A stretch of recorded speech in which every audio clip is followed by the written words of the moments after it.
CM योगी को सौंपी गई बहराइच हिंसा की रिपोर्ट और बहराइच हिंसा के दौरान लापरवाही का जिक्र है।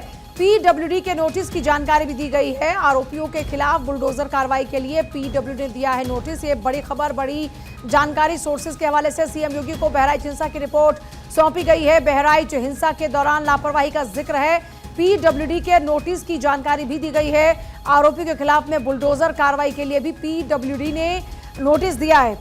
तो देखिए, लगातार उत्तर प्रदेश के मुख्यमंत्री योगी आदित्यनाथ की निगाह बनी हुई थी इस पूरे मामले को लेकर और इसी पर जानकारी भी तलब कर रहे थे और रिपोर्ट जल्दी मांगी थी। अब आखिरकार रिपोर्ट तलब हो चुकी है, रिपोर्ट सीएम योगी तक पहुंच चुकी है। नीलेश मेरे साथ जुड़ रहे हैं, मेरे सहयोगी नीलेश। जो रिपोर्ट सीएम योगी की टेबल पर पहुंची है, क्या कहती है ये रिपोर्ट बहराइच हिंसा पर? देखिए, बिल्कुल आपको बता दूं कि 13 अक्टूबर को जब बहराइच में हिंसा हुई, इसी दौरान मुख्यमंत्री योगी आदित्यनाथ ने पूरे घटना का संज्ञान लेते हुए रिपोर्ट तलब की थी और तमाम बड़े अधिकारियों को ग्राउंड जीरो पर जाने के निर्देश जारी किए थे।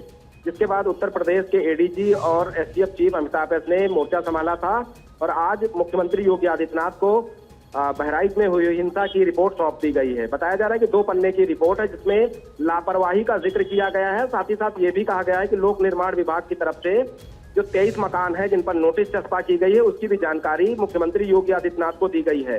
रिपोर्ट में जो जानकारी अभी तक निकलकर सामने आ रही है उसमें कहा गया है कि जिस तरीके से वहां पर मूर्ति विसर्जन को लेकर पुलिस को जानकारी थी और जो व्यवस्थाएं वहां पर होनी चाहिए थी, वो व्यवस्थाएं कहीं ना कहीं लापरवाही के कारण नहीं हो पाई, जिस कारण ये बड़ा हादसा हो गया और हादसा हिंसा में तब्दील हो गया।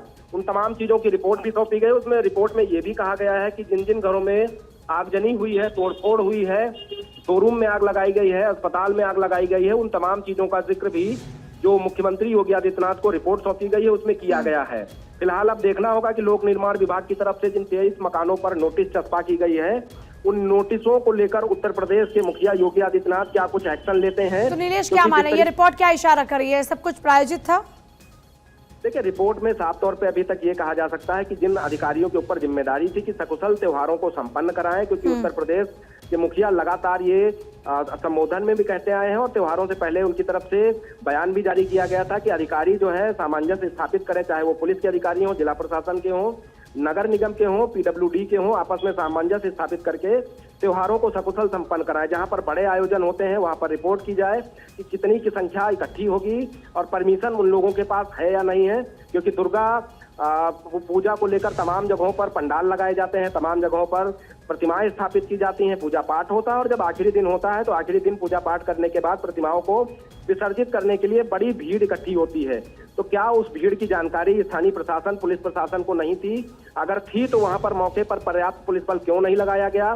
क्या वजह रही है? इन तमाम पहलुओं की जो रिपोर्ट है मुख्यमंत्री को सौंपी गई है। हालांकि इससे पहले मुख्यमंत्री ने सख्त निर्देश दिए थे कि जो भी लापरवाह अधिकारी हो उसके ऊपर कठोर कार्रवाई की जाए, जिसको देखते हुए चौकी इंचार्ज और इंस्पेक्टर साथ ही साथ सीओ को सस्पेंड करने की कार्रवाई की गई थी और सीओ के ऊपर विभागीय जांच के भी निर्देश दिए गए थे। अभी तक इस जांच रिपोर्ट में यह भी बताया गया कि जिस दौरान हिंसा की जानकारी पुलिस को दी गई तो क्षेत्राधिकारी हरदी मौके पर पहुंचे थे और मौके पर पहुंचने के साथ साथ जब उन्होंने भीड़ को उग्र होते हुए देखा तो उन्होंने भीड़ को रोकने की जगह पहले खुद को सुरक्षित करने के लिए एक दुकान का सहारा ले लिया और उस दुकान में वो चले गए। ऐसी जानकारी निकलकर सामने आ रही है।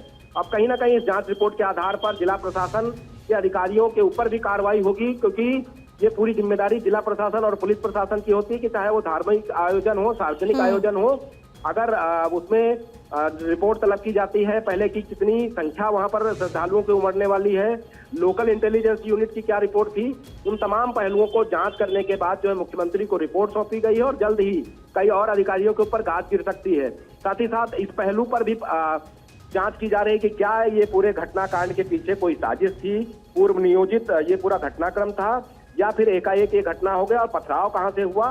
वीडियो और भी जो है खंगाले जा रहे हैं कि उस समय के जो तत्कालीन वीडियो थे हिंसा के दौरान और हिंसा के बाद के जो वीडियो थे, कौन कौन वहां लोग मौके पर मौजूद थे, किन लोगों ने भीड़ को उकसाया, किन लोगों के कहने पर आगजनी हुई, किन लोगों के कहने पर वाहनों को आग के हवाले कर दिया गया। उन तमाम पहलुओं को इस रिपोर्ट में दर्शाया गया है जो कि मुख्यमंत्री योगी आदित्यनाथ के टेबल पर पहुंचाई गई है। अब फिलहाल देखना होगा कि मुख्यमंत्री योगी आदित्यनाथ के निर्देश पर आगे उत्तर प्रदेश सरकार की तरफ से क्या जरूरी स्टेप उठाया जाता है, क्योंकि बहराइच में फिलहाल हालात सामान्य हैं, लेकिन लोक निर्माण विभाग ने जब से नोटिस चस्पा की है तब से जो नोटिस चस्पा होने वाले दुकान और मकान है वहाँ के जो मालिक हैं उनके द्वारा सामान निकालने की शुरुआत कर दी गई थी और लगातार योगी आदित्यनाथ से गुहार लगाई जा रही कि उनके घरों को बचाने का काम किया जाए। वो सरकार और पुलिस के जांच में पूरी तरीके से सहयोग करेंगे। जो लोग हिंसा के आरोपी होंगे बेशक सरकार उनको जेल भेजे, लेकिन उनके परिवारों को सुरक्षित रखने के लिए उनकी छत को बरकरार रखा जाए। ठीक है, बहुत शुक्रिया आपका फिलहाल पूरी जानकारी के लिए। तो एक तरफ जिन घरों पर, दुकानों पर नोटिस चस्पा किया गया है, वो सीएम योगी आदित्यनाथ से दरकार कर रहे हैं कि उनकी मांग को सुना जाए और उनके घरों को ना गिराया जाए। लेकिन इस बीच नोटिस चस्पा हो चुके हैं और रिपोर्ट भी सीएम योगी की टेबल तक पहुंच चुकी है।